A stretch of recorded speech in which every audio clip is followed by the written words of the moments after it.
अऊज़ु बिल्लाहि मिनश्शैतानिर्रजीम बिस्मिल्लाहिर्रहमानिर्रहीम। अल्लाह ताला ने बनी नूह इंसानी को सीधा रास्ता दिखाने के लिए, हिदायत का रास्ता दिखाने के लिए 1,24,000 पैगम्बर इस दुनिया फ़ानी में मबऊस फरमाए। इन पैगम्बरों की तालीमात पर अमल पैरा होकर बहुत से लोगों ने खुद को जहन्नुम की आग से बचा लिया, लेकिन कुछ लोग ऐसे भी थे जिन्होंने न सिर्फ पैगम्बरों को झुठलाया बल्कि सरकशी और कुफर भी किया।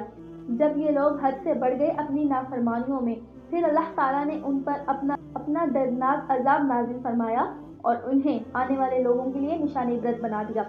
ऐसी ही एक कौम आद थी। कौम आद कौन सी कौम थी? इस कौम की खसूसियात क्या थी? इस कौम के अफराद के कद कितने लंबे थे और इस कौम के अफराद कितने सौ सालों तक जिंदा रहते थे? ये कहाँ आबाद थी? इस कौम ने ऐसा क्या गुनाह किया था जिसकी वजह से अल्लाह ताला ने इस कौम को हमेशा हमेशा के लिए ख़त्म फरमा दिया? ये सब कुछ आज की वीडियो में आप जान पाएंगे। अस्सलाम वालेकुम, आप देख रहे हैं इस्लामिक कौसर सिद्दीक और मैं हूं कौसर। जब तूफान नूह आया तो इसके बाद इस रूहे ज़मीन में किसी भी किस्म की कोई भी मखलूक बाकी न रही सिवाय उन लोगों के जो हज़रत नूह अलैहिस्सलाम की मुबारक कश्ती में सवार थे।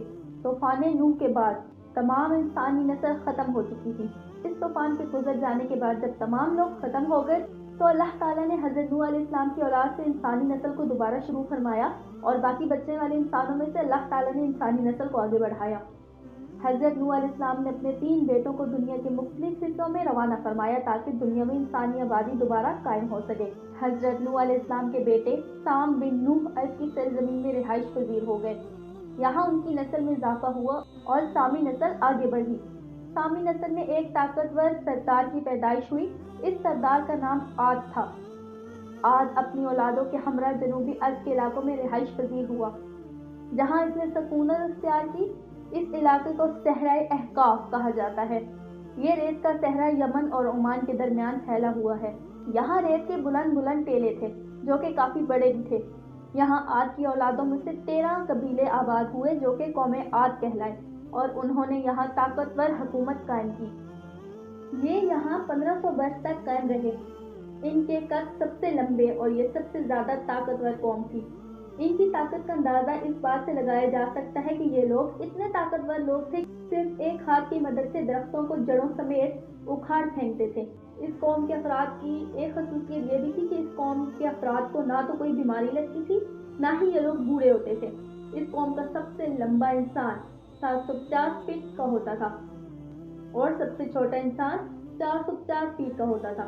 इस कौम का एक फर्द तकरीबन 1000 साल तक जिंदा रहता था। इन लोगों ने अजीम सतूनों वाले शहर को आबाद किया था। ये लोग पहाड़ की तरह कदो कामत रखते थे। इन लोगों ने अजीम सतूनों वाले शहर को आबाद किया था। इन लोगों ने पहाड़ों को तराश कर महलात तामीर किए थे और ये लोग इन्हीं बनाए गए महलात में अपनी जिंदगी गुजारते थे। ये सुपर पावर कौम बहुत सी नेमतों से नवाजी गई थी। लंबी जिंदगियां, बेतहाशा ताकत, लंबे कद, बेतहाशा मालो दौलत, फलों और फलों की कसरत भी इस कौम के पास मौजूद थी। जैसे जैसे ही इस कौम के पास अल्लाह ताला की नेमतों की फरावानी होने लगी, वैसे वैसे ही ये कौम रब ताला की नाफरमान होने लगी और तरह तरह के गुनाहों, बदअमालियों और सरकशी इख्तियार करने लगी।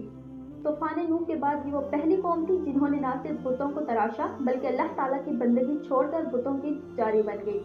इस तरह ये लोग कुफ्र और शिर्क और बेतहाशा बुराइयां मसलन ज़िना, जहालत, गुमराही, बेहयाई और फसाद वगैरह में मुब्तला होने लगे। इनके 3 मखसूस बुत थे जिनकी वो पूजा करते थे, जिनके नाम हमूद, हुब और समद थे और ये इन तीनों बुतों से मुरादे भी मांगते थे। इन्होंने अपनी बदअमालियों की हर हद को पार कर दिया। जब इस कौम की नाफरमानियां बढ़ने लगी तो फिर अल्लाह ताला ने हज़रत हूद अलैहिस्सलाम को इस कौम की तरफ मबऊस फरमाया ताकि इन लोगों की इस्लाह की जा सके। हज़रत हूद अलैहिस्सलाम ने इस कौम के लोगों को अल्लाह ताला का हक का पैगाम पहुंचाना शुरू किया। हज़रत हूद अलैहिस्सलाम ने इन्हें शिर्क से मना करके एक अल्लाह की इबादत करने का हुक्म दिया। हज़रत हूद अलैहिस्सलाम मुसलसल 50 सालों तक इन लोगों को दीन हक की दावत देते रहे। कौम आद के 2 कबाइल थे जिनका नाम कुलबान और खिलजान था। ये वो कबाइल थे जो कि तमाम कबाइल के सरदार थे। उन्होंने सबसे पहले हज़रत हूद अलैहिस्सलाम की मुखालफत की और आप अलैहिस्सलाम को बहुत सी तकलीफ पहुंचाई, लेकिन हज़रत हूद अलैहिस्सलाम की दावत पर कबीले खलजान एक अल्लाह पर ईमान ले आए। लेकिन बाकी बचने वाले 12 कबाइल ने हक को मानने से इनकार किया और हज़रत हूद अलैहिस्सलाम से कहा, हम अपने बाप दादा का चलन कभी न छोड़ेंगे। वो तकब्बुर اور غرور میں مست ہو کر اللہ تعالیٰ کو للکارنے لگے اور انہوں نے کہا کہ اگر ہم سے بھی زیادہ کوئی طاقتور ہے تو اسے لے آؤ۔ لہٰذا قوم عاد پر عذاب کا فیصلہ قریب تھا۔ بہت وقت تک احقاف میں بارش نہ ہوئی، چشمے، نہریں اور آبشاریں تک خشک ہونے لگی اور ہر طرف خشک سالی کا دور دورہ تھا۔ پانی کی قلت کے سبب زمین بنجر ہو گئی، کھیت برباد ہو گئے، مویشی خشک سالی اور غذائی قلت کے سبب مرنے لگے، باغات تباہ ہو گئے، پانی کی کمی کی وجہ سے باغات سوکھ گئے، یہاں تک کہ لوگ پانی کے لیے ترسنے لگے۔ جب کھانے کو کچھ نہ بچا تو یہ لوگ کتے، چوہے، بلیاں اور مردار جانور کھانے لگے۔ ان پر قحط سالی بھی بڑھ گئی۔ جب یہ قحط سالی حد سے زیادہ بڑھ گئی اور بھوک پیاس کی وجہ سے لوگ مرنا شروع ہو گئے تو قوم کے لیڈروں نے فیصلہ کیا کہ کچھ لوگوں کو بیت اللہ کی جانب روانہ کیا جائے تاکہ یہ لوگ وہاں جا کر دعا کریں اور یہ عذاب ہم سے ٹل جائے۔ یہاں پر ایک اہم بات سے آپ سب کو آگاہ کروں کہ جب پرانے وقتوں میں کسی بھی قوم پر کوئی عذاب نازل ہوتا تو وہ بیت اللہ میں جا کر دعا کرتے، پھر چاہے وہ مسلمان ہو یا پھر کافر۔ ان کا عقیدہ یہ تھا کہ بیت اللہ میں جا کر دعا قبول ہوتی ہے اور ہر مشکل، ہر پریشانی، ہر مصیبت ٹل جاتی ہے۔ پھر اس قوم کے سرداروں کے کچھ لوگوں کو بیت اللہ شریف کی طرف بھیج دیا گیا۔ اس طرح اس قوم کا ایک قافلہ بیت اللہ شریف پہنچ گیا۔ وہاں جا کر یہ لوگ رو رو کر اللہ سے دعائیں اور بارش مانگنے لگے۔ اس وقت اس قافلے کے سامنے دو بادلوں کو پیش کیا گیا، ایک لال اور دوسرا سیاہ۔ پھر ان لوگوں سے کہا گیا کہ دونوں میں سے کسی ایک بادل کا انتخاب کریں۔ یہ لوگ آپس میں کہنے لگے کہ لال بادل تو خالی ہوتا ہے جبکہ سیاہ بادل بارش برساتا ہے، چنانچہ انہوں نے سیاہ بادل کا انتخاب کر لیا۔ پھر ان لوگوں کو حکم دیا گیا کہ تم لوگ اپنے قبیلے کی طرف واپس چلے جاؤ، یہ بادل تمہارے پیچھے پیچھے آ جائے گا۔ وہاں سے یہ لوگ خوشی خوشی قبیلے کی طرف واپس آ گئے اور ان کے پیچھے پیچھے بادل بھی آتا گیا۔ جب یہ قبیلے کی طرف پہنچ گئے تو قوم عاد نے دیکھا کہ ایک سیاہ بادل لہلہاتا ہوا احقاف کی جانب بڑھ رہا ہے۔ سیاہ بادل کی بدولت احقاف میں ہر طرف اندھیرا چھا گیا۔ حضرت ہود علیہ السلام نے جب یہ منظر دیکھا تو سمجھ گئے کہ اللہ تعالیٰ کا وعدہ اب قریب ہے۔ یہ منظر دیکھنے کے بعد اپنے ماننے والوں کے ہمراہ حضرت ہود علیہ السلام خطیرہ نامی بستی کی طرف روانہ ہو گئے۔ آپ علیہ السلام نے جیسے ہی احقاف سے ہجرت فرمائی، وادی احقاف میں عذاب کی ابتدا شروع ہو گئی۔ پہلے سے سیاہ بادل مزید سیاہ ہو گئے اور پھر طوفان برپا ہو گیا۔ ایک دل دہلا دینے والی آندھی چلی اور اس آندھی کو دیکھ کر سب کے دل دہل گئے۔ یہ آندھی اتنی شدید تھی کہ اس کے سامنے آنے والی ہر چیز زمین میں سمانے لگی۔